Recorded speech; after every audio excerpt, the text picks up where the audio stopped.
Now, statistics show that girls reinvest 90% of their income into their family and communities, compared to only 30 to 40% for boys.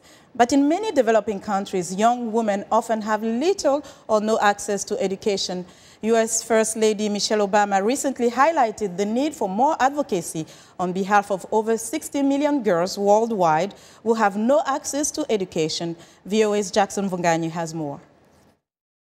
This month, over 200 young women leaders and activists from around the world were in Washington, D.C. at the annual Girl Up Summit. During the summit, they received leadership training, networking, and workshops.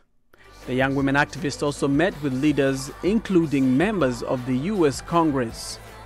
One of the highlights of their three-day summit was meeting with the U.S. First Lady Michelle Obama.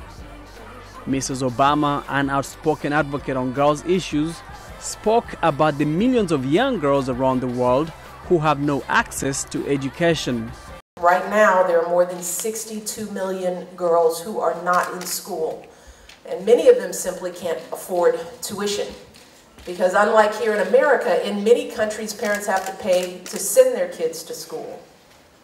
And sometimes the nearest school might be miles away, and it's simply not safe for girls to walk to and from each day. Child marriage persists in many developing countries. In fact, experts put the figure to 15 million girls each year married off as children. That is usually fueled by poverty, social and cultural traditions grounded in gender inequality. And in some communities, girls are forced to get married and have children at a very young age, sometimes before they're even teenagers. So they never have a chance to finish their education.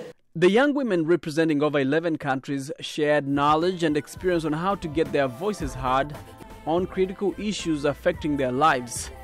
Too many girls in developing countries are still denied the fundamental right to education. Melissa Hillenbrunner, director of the Girl Up campaign at the United Nations Foundation, says the summit was also about the empowerment of girls in developing countries. All girls need an education to have a better future.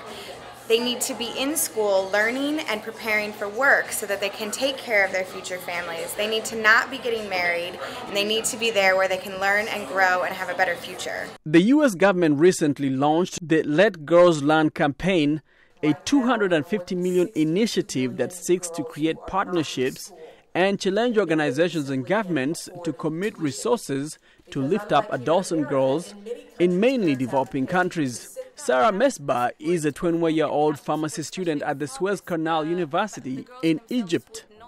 Sarah wants to provide these young women with a stable income for them and their families. Egypt is a developing country and it faces many problems, especially in rural areas where girls are pulled out of schools early so that they could help their families and so that they could work and help their families and support their siblings. But Mesbah acknowledges the important role that men and boys can play in advocating for women's rights.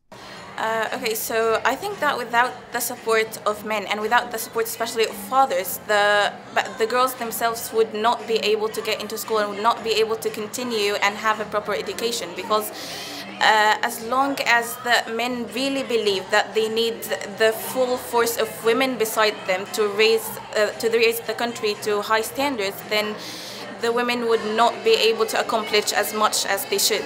Experts say that improving women's status and advancing their rights does not just benefit women. It also advances the socio-economic prospects of entire communities. So as the young women at the Girl Up Summit learned, ensuring access to education, among other fundamental rights, should be a priority to all governments. For Voice of America, I'm Jackson Mvunganyi.